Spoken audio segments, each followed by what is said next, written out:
tiptoe through the window. You just peeked the fuck out of your mic. I'm going to turn your headset up just a hair so that you hear how loud you are. Welcome back to Macabre Mondays, where mystery meets macabre with your favorite merry duo. I'm Ale.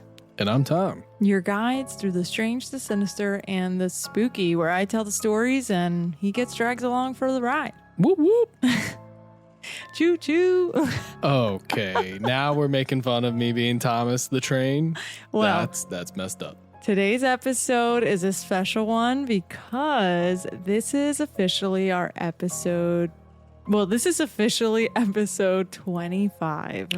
Wow. I know. And if you think about it, 52 weeks in a year. It feels like we started yesterday. I know. No joke. I feel like we barely made any type of dent in the podcast world, but then 25 is a lot. Honest to God, if you actually look at everyone that we have following, thank you all, by the way. Yeah. We've grown huge.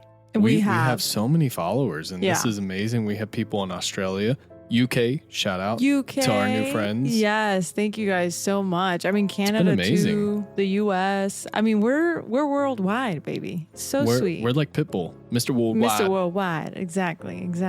There's only 52 weeks in a year. Very good, Katie. Shut up. We're practically halfway. What a milestone. This is so exciting. And we wanted to do something special on this episode and actually dedicate this to pretty much all our listeners with our very first ever listener stories. Before I jump in and scare Not this again. You were on this all day today. It's gonna be. You were on this all. What the helly? What the hell y'all say? No. What the hell? No. We're done. Cut it. But okay, so before I scared the living hell out of Tom with today's listener stories, because I already read the stories that they submitted. No shit, Sherlock. And wow, do you even want me to tell you anything? Because we'll just stop the mic. We'll just stop the episode right now. How else would we have vetted the stories? Do you want to let me talk? Damn. I have never been. Never been? What the hell? What the hell? Okay, no, seriously. Before I jump in and scare the living hell out of Tom with today's listener stories, I mean, obviously I already read the stories that were submitted, of course, and they're so scary, creepy as fuck. I could tell all day as I was working, you just kept jumping. Oh. I'd walk out of the room for like 5 minutes, come back, and all of a sudden you jumped. Well, first off, you keep that office like a bat cave, so anything that comes in and out is free. So because it's nice, it's cozy, it feels nice, the vibes. Right. So that's exactly why I was jumpy. Well, it was pretty much that and the fact of the ambiance, because that's the thing. We love to set up an ambiance. Okay, every time we record an episode, that's the vibe. Because the minute we're in it, I also think you were somewhere else. I'm pretty sure you were checked into court today. I was. That the Karen retrial is a verdict is in. It's not guilty on all murder charges. But yeah. Are you a vampire now? Yes, I was. Whatever. Let me get into this before I keep getting off the train of thought. What I wanted to say is that we just want to say thank you. Okay, huge thank you from the bottom of our spooky little hearts. Shout out Australia. Shout out the UK. Our new friends over the sea. Our new friends, everybody.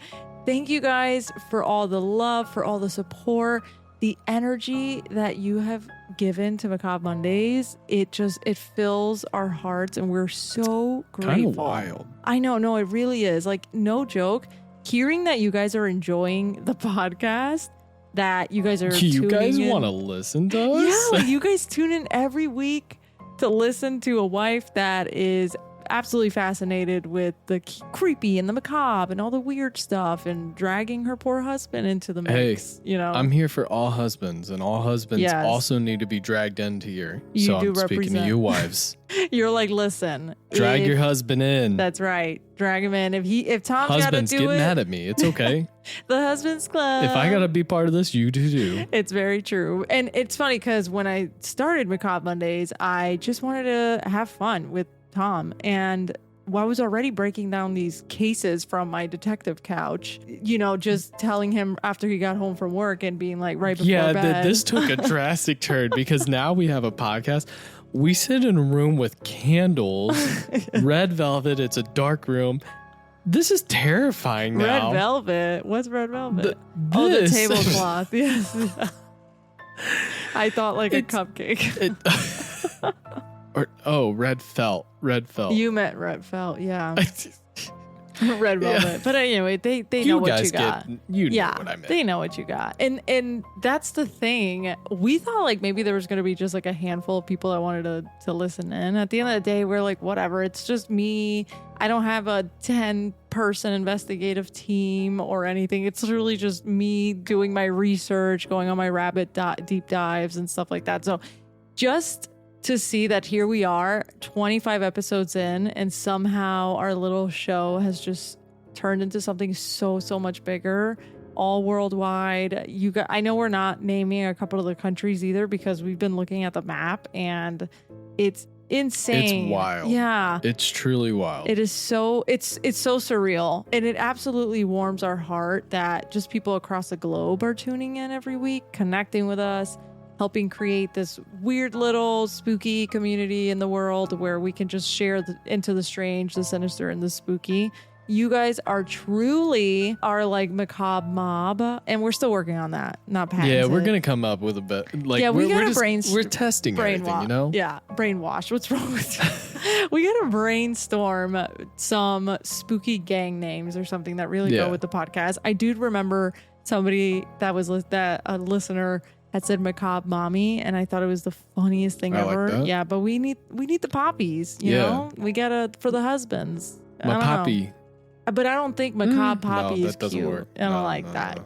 So anyways, if anybody's got any suggestions, share through. But every week I look forward to telling Tom these stories that keep me up at night, and now getting to share them with you too from my perspective. Just, I don't know, it's just something so special. It really is. And Tom's also like, finally somebody else is also listening. Honestly, you've gotten me to where I'm numb now. I feel like I've gotten so numb. We went and watched a few movies that should have messed me up really bad. And instead I came out and I was like, man, the cinematics in that movie, the way they filmed it was so well done. You can appreciate it a lot better. 10 years ago, I would have been, I'm not sleeping tonight, not sleeping tomorrow. You're like, I'm more of a rom-com kind of guy, drama, I'm a Hallmark John person. Wick. I am a Hallmark person at heart, guys. Very golden retriever, yes. This is the perfect rendition of golden retriever and black cat relationship, no joke. And I know there's plenty of relationships out there like that. So if you, let us know who's a black cat and who is the golden retriever in your relationship, because I know that's going to say a lot. There's others. You guys are always messaging us on socials, liking all the spooky content that I post. And, you know, just with you guys submitting your own stories or just tuning in while you're folding laundry or walking your dog, you've really helped make Macabre Mondays what it is today. I'm in shock. So thank you for letting us into your lives, to your routines. And hopefully we've kind of been in your little nightmares because, you know, rare. I swear, if somebody comments, yeah, I had a nightmare of Tom last night, I'm going to be like, what the hell did I do? I'm sorry. My bad. Yeah, it's going to be like, dude, you forced me to listen to my wife tell me about her crazy stories. Oh, in that case, not sorry. Sorry, not sorry. Well, we love you guys. We really appreciate it from the bottom of our hearts. So, but now before I start on our very special episode of Listener Tales, dim the lights. Listen to this at night or in the dark. Highly recommended, okay? Light a candle. Cozy up with a blanket. I don't know, whatever the hell you do to get comfy and spooky or whatnot. I'm not one to tell anybody what to do, so just do whatever the fuck you want. But I had chills. Hold on. What? I gotta ask, because we got like 17 candles in here, but there's one that's scented. That's right. Which one is that, and what is the scent? Because it smells nice. It's this one right here, the pink one. Yeah. Okay. I don't know. I can't see the label. What's it called? Black Cherry Merlot by Bath and Body Works. You really like that smell. Didn't have to add in the Bath and Body Works because I kind of assumed almost. Guys, Candle Day, that is my wife's like number one day every year. Yes, no joke. I can't. And then throughout the year, we'll drive by and I'm like, oh, I got to run to this location. I got to go to the store real quick. Oh, you mean next to Bath and Body? You mean near Barnes and Noble too? Yes. Oh, yes. Guess we're going to stop in both of those too. We sure are. But guess what? I always get my McAllister sweet tea just because we're also in that same area. So yes, we sure do. The trifecta. You do. It's true. It's true. Now, are you ready to listen to some spooky ass stories? Fuck yeah. Yeah. Okay. Well, I had chills when I was reading this, and we're going to start off. This first story comes from Mercedes.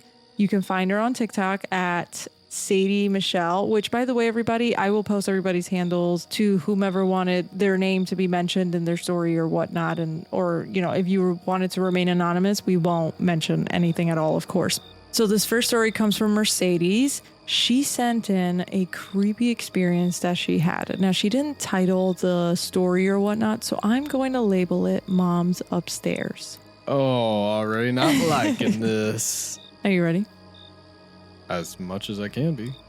The weirdest thing that's ever happened to me. My brother and I got home from school one day and noticed our mom's car wasn't in the driveway. But her car had been acting up, so we just figured it was in the shop. We assumed she was home anyway. She usually was at that time. We went inside, started making ramen, and swore we could hear her walking around upstairs. But she never came down, so I called her. She picked up after one ring. "Are you home?" I said. She said, "I'm upstairs." I said, "I don't see your car." Again, she says, "I'm upstairs." That was it.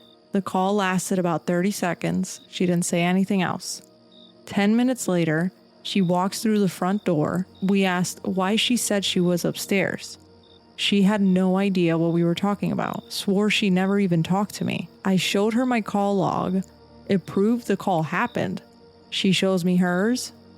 No call from her at all. Get the fuck out of here. Oh. To this day, I don't know who or what I was talking to, but it had my mom's voice exactly. Nah. Ooh, I got chills. I don't like this. It takes me back to when we lived in our other house. Oh my God, yes, that last house. Hello? Yeah, Tom was getting. Dude, she threw a rubber mallet at my ass. She did. Tom was getting flirted with by whoever owned the home. Hold on, throwing a rubber mallet is flirting? I don't know. That's how they used to do back then. What? No, I'm joking. No, but he did. It was random. Like the last house we lived in, he kept getting somebody kept calling out to him saying hello. I never heard it. It was and clear it would be as around day. Me that he'd be like, "What did you say?" Yeah, and I'm like, I didn't say anything. Yo, I already had bad hearing, so I just assumed that I couldn't hear shit.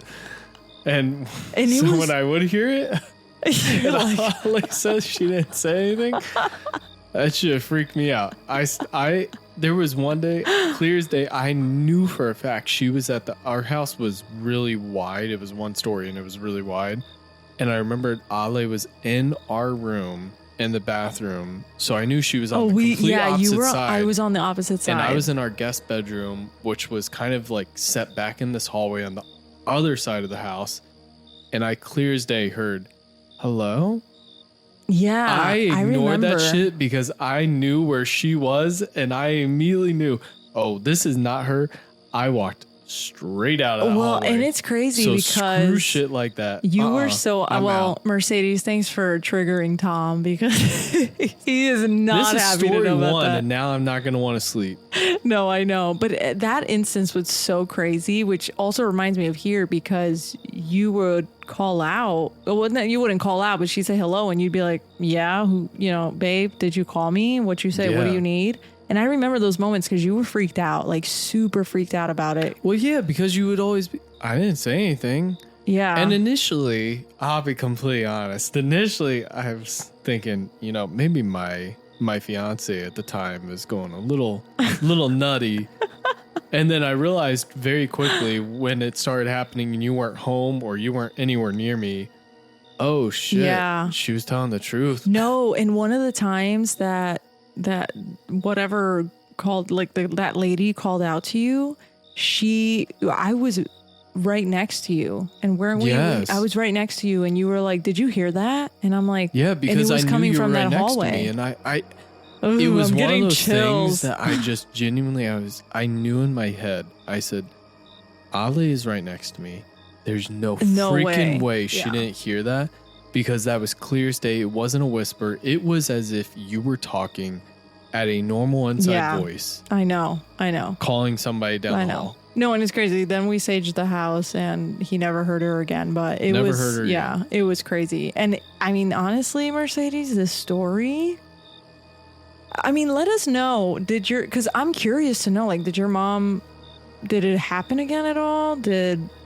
Did your mom say anything else? Like, did she believe you guys? Because that is so creepy. What ended up happening? Did you have a Bath and Body candle lit? Did you end up going upstairs after it happened? Like, I want to know a little bit more of the story. Yes, for real. Now I'm like creeped out. I would never go upstairs. I'd be like, we need to sell the house right now. Call the realtor. I'm out. Burn the house down. I don't give a fuck. I would keep the lights on 24/7. Oh, I mean, well, especially if I'm going upstairs. Wait, also, was this like an attic or not us? Like, yeah, Mercedes, we're gonna need a floor plan as well. Yeah, drop the full architectural layout of your house. That way we fully understand this. No, that honestly, that story was super creepy. I got chills when I read it and I was like, ooh. So thanks again, Mercedes, for letting us use your story. Yes. So creepy. Thank you for triggering me. Yes, thank you. Brings back memories I shut out. All right, are you ready for listener story number 2? No. Do you want to know what the title of the story is? Not really. Okay, well, I'm going to tell you anyways. I feel like I'm listening to Nuke's Top 5 in person. That's really what it is. Our next story is titled Cuban Folklore. Oh, what the hell? Anything Hispanic is already terrifying. So let's throw it on there, okay? This one's from a listener who wanted to stay anonymous. And honestly, after reading what happened, I don't blame them. Nah. Are you ready? No. This is a true story. Actually, it's a few stories that are all connected, but they all center around one thing: witchcraft in Cuba. More specifically, Santeria, which comes from the Yoruba religion in Africa. It's real, it's alive, and it's not what most people think. In that world, there's a deity named Elegua. He's the one who opens the roads. Spiritually, physically, emotionally, nothing happens without his say. No ritual, no prayer, no blessing goes through unless Elegua approves first. But you can't just pray to him casually. You have to be initiated, and that doesn't happen unless you're chosen. You need a godfather in the religion to guide you. And you have to go through a ritual where the priest asks Elegua if he accepts you. Most people get rejected. I wasn't.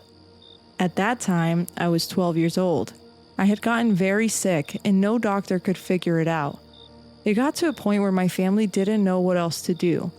Someone in my family had been through the initiation already, so they took me to the Babaloa, a kind of priest in the religion. I didn't really have a choice. I was a kid. I just went along with what they told me. After the ritual, I was given a few sacred objects. One was the figure of Elegua himself. It's made of stone and earth and filled with things I still don't fully understand. It includes rocks, shells, bones, blood. It's sealed shut and it can never be opened. Then there's something else. A small goblet with a rooster figure on the top. Inside that goblet is my life, literally. It holds parts of my blood, along with animal remains and other ingredients I was never told. It's deeply sacred. It can't be tipped, touched by anyone, or disrespected. That goblet represents my soul. If it breaks or spills, they say I could die. You're also given a metal tin that holds your warriors, small tools, and symbols of protection. All of these things work together to guard you, but they need to be fed. You feed them with sacrifice. Animal blood, especially from chickens and doves, is poured over the pieces. Sometimes they're covered in feathers for a day to let the blood sink in, and then you can clean them by hand. It's physical, spiritual, and heavy, but that's the commitment. The crazy part is, after I was initiated, my illness vanished. Gone. Yo. What? What the fuck over there fell? Nothing fell. No, it was the wax. It was the wax. Oh, of the candle? Sure. No. The crazy part is, after I was initiated, my illness vanished, gone. Within 2 months, I didn't need treatment anymore. I just got better, like it never had happened. Years later, my godfather, who had walked me through all this, gave me something. A small packet. I still don't know what's inside. He told me it was powerful, that I could use it to make one wish. But what? Yo, I'm getting... You're getting freaked out? Dude, I won't lie. I personally feel like there's so many shadows because it's a light. Yes, I just feel like, I won't lie, it feels like there's a very heavy presence of people just like standing around this room staring in as you're telling this story. I don't like it. Oh, turn on the light. Turn on the light. It's because we're talking about scary stories. That's why. Keep going. Okay. Does that work better for you? I'm still fucking terrified. Especially that wax just fucking fell. That wax has been stuck to that candle for how long? I know, but because it just turned on, just maybe. Just go. Okay. Phoebe, lay the hell down, woman. I still don't know what's inside. He told me it was powerful, that I could use it to make one wish, but never for death, never for money. If I did, something bad would happen. He gave me that packet shortly before he died. At that point, things in Cuba were getting worse, and my family wanted to leave. If you've ever been through that process, you know how impossible it can be. You wait, you apply, you get denied. It goes on for years. But I used the packet. I asked for a way out. 3 months later, we were gone. Since then, I haven't asked Alegua for anything else. But I keep him in my house. I can't leave him behind. That figure and that goblet, those are me. If I lose them, I lose everything. Now Alegua helped me. He opened a road that felt impossible, but I've seen what happens when people misuse that power. My aunt went through the same ritual, but she didn't use it for a healing or protection. She got greedy. She asked for things she shouldn't have. She's now serving 20 years in prison. That's another story for another day. But I'll say this. Alegua gives, he listens, but he also tests you. You don't play with him, because when he opens a road, you have to walk it, whether you like where it leads or not. Yo, get the fuck out of here. I've got chills. Nah. They're multiplying, okay? I'm not fucking I'm losing with this control. Story. Have you ever heard of Cuban folklore like Santeria? Fuck no. And not the sublime version. I don't practice Santeria. I ain't got no crystal ball. If I had $1 million. Okay. I didn't even think I knew the whole lyrics. I'd spend it all. Go. I didn't even realize that was what they were singing about. But screw that. That's creepy. Screw that. I know. There's a fine line. Well, I mean, you know what this reminds me of? Desperate time calls for desperate measures. What? And I hope one day we'll cover it in an episode. I'm sure we will. Probably will. I can't think of what the fuck it's called. It's the somebody in the comments is probably going to comment about it because I don't think you know a lot about it. It's the secret rich, powerful men's club that's out towards California, but it's in the woods. Oh, the owl thing? Owl statue stuff? Yeah, that's a creepy. Yeah. There's a specific name for it. I forgot what they're called. Yeah. That's what this is giving me. Creepy vibe. Yeah. Fucking freaked me the fuck out. Yeah. Especially because it's like, why is it all rich, powerful men? I mean, what are you sacrificing to continue to gain wealth? I know. Very true. And then same thing with it. What the fuck? You're like, yo, we had to stop and turn the lights on. We did. We got so freaked out. Well, Tom was like, what the fuck fell back there? Nah, y'all don't understand. We have candlesticks and the wax fell. The wax fucking fell. Tom off is seeing every little movement in this room right now as an enemy. It felt like people were closing in on us. Yeah, Tom's like, it feels like people are standing around us watching. I won't lie. All that I kept thinking of, all my elder emos, you played Guitar Hero. The devil demon dude that you play went down to Georgia against. Yeah. That's all that I felt like was standing right outside of our window, just like crouching in with like multiple smaller versions of him. Oh, babe. I was not enjoying this. Jeez. Okay, well the next one isn't as Whoever insane. sent that in, it's a non. I don't like you. I'm glad that you're doing well, though. That sounds amazing. Yeah. And it's just, that's amazing. Whatever you got to do. Have a great life. Whatever you got to do to get things done. But I have heard of the Santeria and stuff like that. Freaks me out, man. All right. Up next is a story from Celine. And her TikTok handle is @CelineArmenta22. There was no title to this story, so I titled it Fell Asleep on the Couch.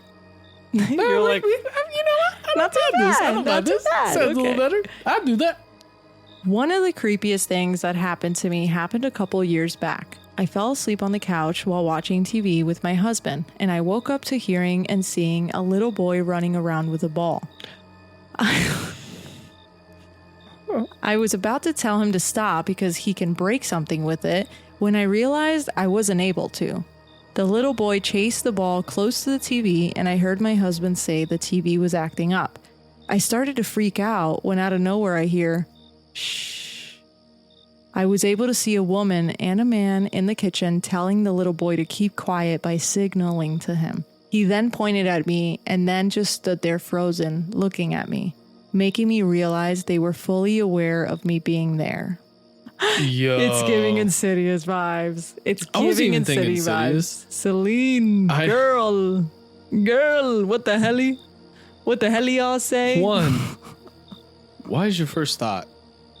Let me stop this random kid from I'd be scared. Who's this random kid in my house? You're like, what the fuck is this random kid doing in here? I'm sorry, that random kid in my house. I'd be thinking, I don't have a kid. Who the fuck is my TV? But then I'm sure you've had this. What? I've been in dreams like that. Yeah. Where you try to talk or you try to control it. And it's almost as if you're on the verge of being awake and asleep. Yes. And like your dream and REM sleep. And you can't actually control anything. Or your eyes, I don't know if you've ever had this. It almost feels like you can't open your eyes all the way. No, I've never had that, but I've heard that, and I've heard that of one that. sucks so bad, and that's what this has given me is almost paralysis. Yeah, but not full. Yeah. To where you're trying, but you just can't do shit. It's honestly really giving me the Insidious vibe. You remember in Insidious 1 when he ends up coming back into the house when he tries to travel, like astral travel. And he comes back into the house, and then he sees it's his house, and he sees a family sitting on his couch. Yeah. And they're staring at him. That's the exact vibe I got off of this. That shit freaked me out. Especially the yeah, I'd be like, what the fuck with that? I'm gonna be louder. The family's like, loud as hell. Shh. You said I'm mute. She doesn't know that this is our house. Yeah, like, excuse me? What? This is my house, bitch. Get the fuck out. No, Celine, for real, girl. How you holding up? How's everything? How's everything going? Has anything else happened? Yeah. Who was that kid? Did you at all? Was there any type of connection? What did your husband say? That's a good question. Yeah. What did your husband say? Okay. Moving on to our fourth submission. Okay. It's called Bourbon Street. I titled it that. Ooh, okay. Yeah, I titled it that, and you'll see why. St. Louis. Now, this listener wanted to remain. Not St. Louis. My bad. What are you talking about? New Orleans. You talking New about? Orleans. That's what it is. Okay. This listener wanted to remain anonymous, and you'll understand why. Dude, so far the first anonymous, I'm not like I don't like the anonymous. When they come in anon, then it's immediately bad vibes, bad juju. I already know you're coming in hot. Don't. The craziest, creepiest thing that ever happened to me was in my 20s. I was a stripper on Bourbon Street at Rick's Cabernet. We had a couple that came in quite regularly, and they asked me and another girl to come hang out with them after work. I accepted, but when it came time to walk with them to the hotel, my body and brain screamed louder than it's ever screamed to stop. I didn't go. A week later, I found out that they tied up the girl and skinned her face and left her alive that way in the room. She's still having surgeries till this day. You can't convince me intuition isn't real. Get the fuck out. I know. I'm about to go look up articles about this shit. There's no way that didn't hit the news. I mean, you know how many cases that we've already covered that you're like, her fucking face got ripped the fuck off. But didn't we cover the Fox Hollow Farm murders? And that's literally in Indiana. So many people have never heard of it. Okay, there's. I know, but I'm just giving an example. I'm just giving a side-by-side comparison. Shameless plug. Go listen to those episodes. They're phenomenal. We put a lot. Well, We loved that episode. It was. I feel like that really got both of us fired up. It was a great episode, but that's a different case to me. She got her fucking face ripped off. But bro. again, there is a lot of other stuff. You're right. You're right. Yeah. But I mean, her fucking face. Listen, Anon, thanks for submitting your story. Are you good? Yeah. Are you good? Hopefully everything's all set. I'm assuming you're probably definitely a lot more cautious though. Too. Oh, I would only assume 100%. So. Yeah, I would only assume so. No, but glad that you listened to your intuition. And for those people out there, honestly, I don't want to go to Bourbon Street.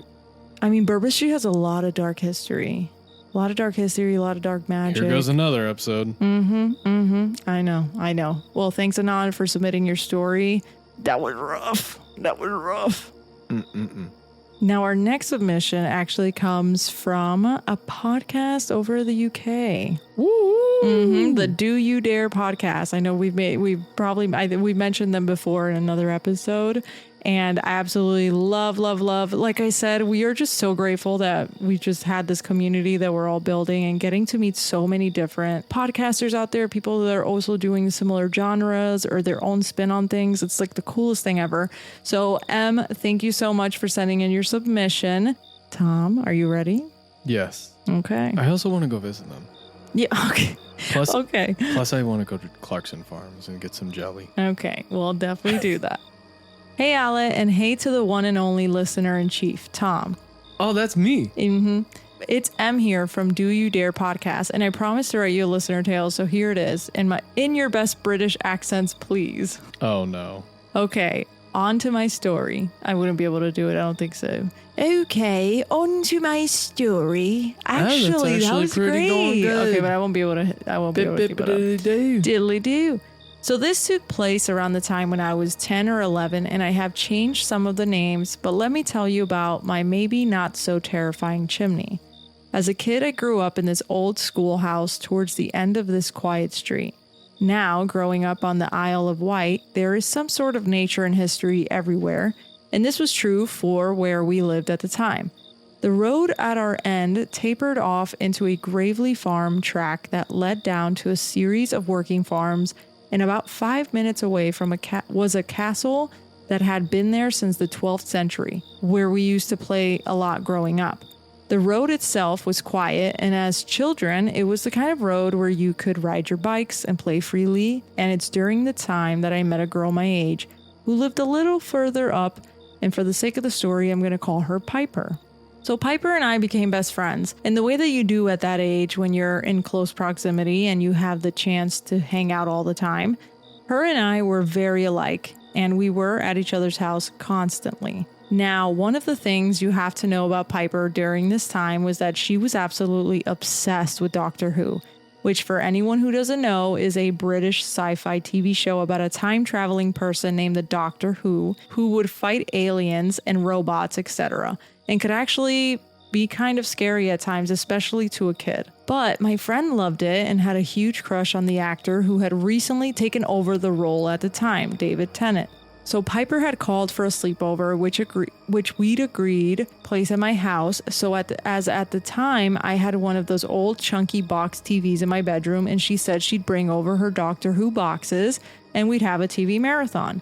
To give you the same context about my house at the time, it was old. It was 2 stories, old faded red brick with a large bay window that jutted out at the front on both levels. There were 2 sets of chimneys and fireplaces built into the house. One set that ran up the left edge, leaving classic fireplaces in the downstairs lounge and my parents' bedroom, and the second set that left the same old fireplaces in the dining room and what was my bedroom. My room was decorated at the time with a sea mural my mother had painted on one of the wall, with the fireplace taking up the other. There was a window seat that sat in front of the large bay windows that overlooked the street below, and a bunk bed in the back corner, but one of those that had the bed on top and the desk with the pull-out sofa underneath. Next to the fireplace, between that and the window, lay a small cabinet that held my TV. That evening, as Piper arrived, we decided we'd set up on the floor in front of the TV, laying out cushions and sleeping bags that we knew we weren't really going to need as we planned to do an all-nighter, which really I've never slept well, but kid me was the kind of weirdo who enjoyed that and would function perfectly well the following day. adult me would die. Then again, I was the youngest teenager who, when I couldn't sleep, I'd go wandering the streets and up to the castle at 2 a.m. to go watch the stars or look for ghosts. So young me was wild and liked to give my mom breakdowns, thanks to insomnia and mental illness. Also, this sounds terrifying, but you have to remember this was the 2000s and that area of the island was known to be an incredibly safe place, though that did nothing to relax my mother. Anyway, back to the story in hand. Piper and I were enjoying our night. We were young, staying up way past our bedtime, and that sort of childhood defiance that only seemed to embolden us more, and we had a whole host of snacks to keep us fueled. It was probably around 4 a.m. The sky was beginning to change from the inky black of night to the dust-dark blues of early morning. As we pressed play on yet another episode of our TV show, both of us were equally spooked by its content as my friend made hard eyes at a certain Doctor Who had retaken the screen when I heard it. A faint scratching sound. I turned to my friend to ask if she'd heard it over the low volume of my old TV, but she was too engrossed in the scene playing out to have noticed, waving it off as possibly something that was in my head thanks to the particularly creepy episode that had been playing prior. I tried to brush it off, but only a little while later, the noise came again, louder this time, a scratching against metal. I turned to my friend only to realize this time she'd heard it too. It wasn't in my head. "What was that?" she asked, the early signs of fear washing her features. "I don't know," I told her.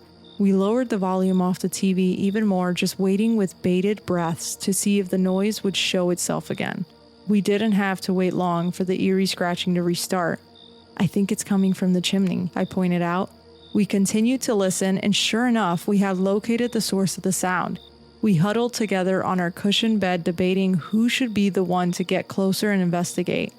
I put up an argument that was swiftly beaten by being told that it was my house, therefore I had to be the one to do it. I crept close to the dark fireplace, only to retreat back after the sound came again. Only this time, it was accompanied with bits of twigs and dirt falling from above. Whilst I wanted to nope the fuck out of there and get my dad, I was reminded that it was 4 a.m. and we definitely should have been asleep, and at that age, a ghost or a demon or weeping angel, a Doctor Who thing, is nothing compared to a pissed off parent who's been woken up before sunrise.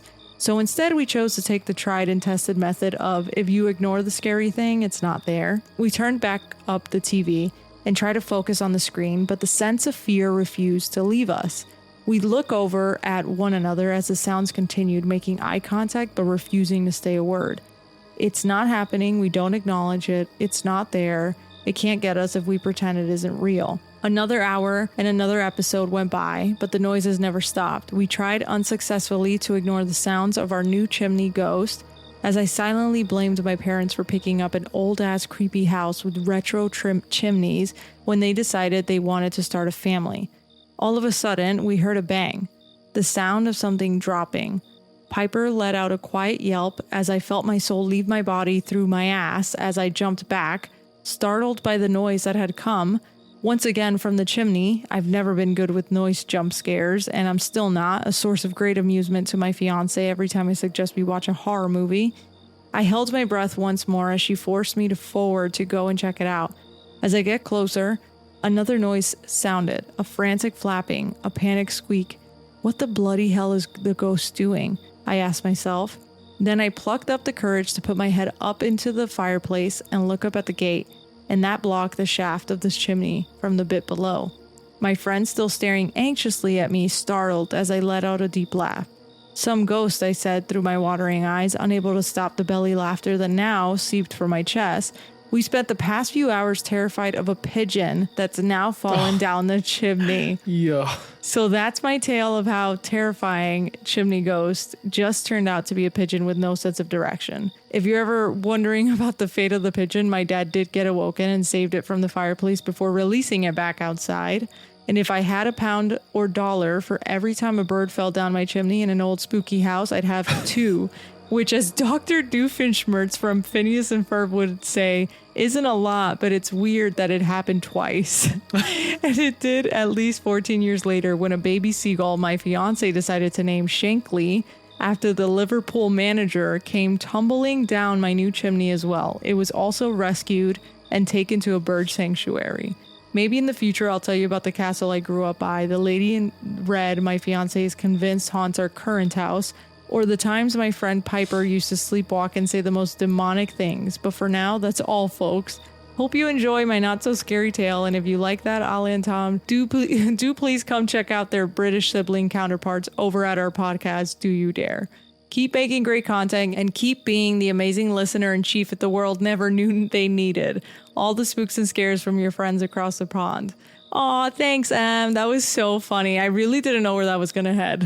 You know, you absolutely had me there. I honestly believed that something terrifying was going to come and get me. It's getting a little Australian. I'll be honest. Well, I am an All Blacks fan. So. Okay, well, anyways, that was honestly so cute. I love the whole layout of it. It also reminds me of this book that I read once. I forgot what it's called. I'm going to have to figure it out and I'm going to send it to you guys. But love the story. Thank you guys so much for sharing it and for all the support that we're getting over there in the UK. You guys rock. Also, All Blacks are New Zealand, not Australia, but that's on me. Yeah, that's on you.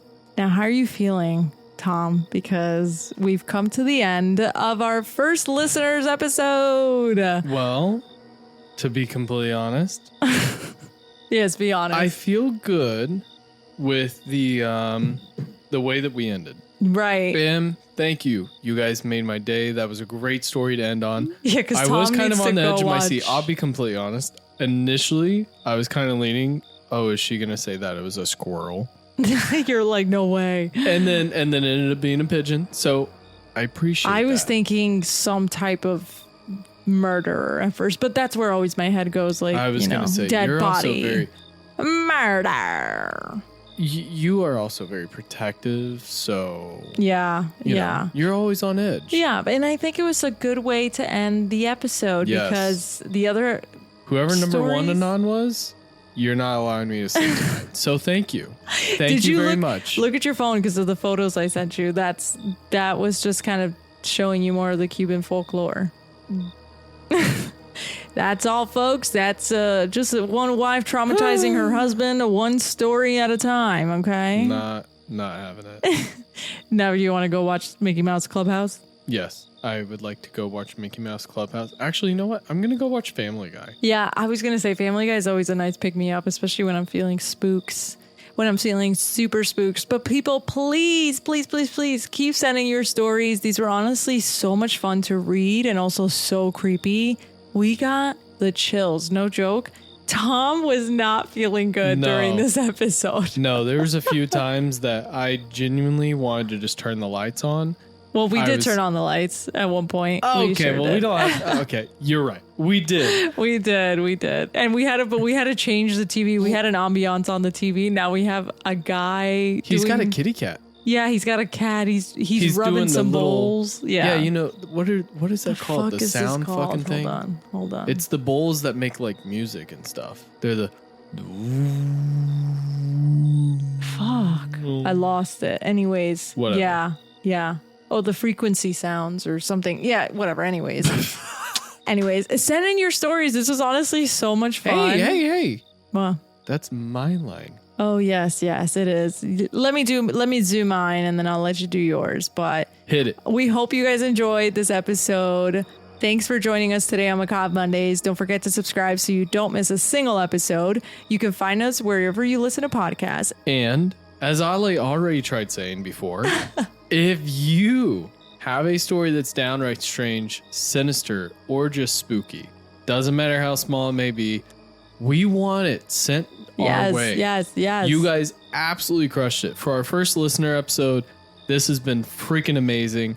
I'm not sleeping tonight. No. I can't tell you how excited I was. I was playing Earth, Wind, and Fire as we were getting ready to come into this episode just because of how excited I was. Psych. So please, send us your stories. You can email us at macabremondays@gmail.com or head over to macabremondays.com to submit your story.